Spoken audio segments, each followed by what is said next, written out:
Arestado ang isang 40 anyos na lalaki na kilala sa alias na Harold sa isang matagumpay na bypass operation na isinagawa ng mga operatiba ng Mabini Municipal Police Station katuwang ang mga tauhan mula sa 2nd Davao de Oro Provincial Mobile Force Company, Maritime Police Station, Regional Mobile Force Battalion 11 at sa koordinasyon ng Philippine Drug Enforcement Agency.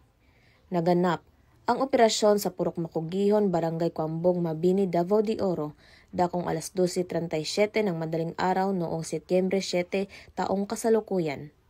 Nasamsam mula sa sospek ang 3 sachet ng hininalang shabu, isang 1,000 pesos marked money, isang lighter, isang piraso ng cut paper at isang cellphone.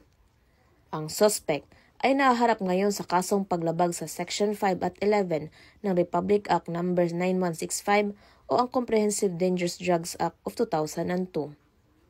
Patuloy ang panawagan ng kapulisan sa publiko na makipagtulungan sa kampanya kontra ilegal na droga upang mapanatili ang kaayusan at kapayapaan sa mga komunidad.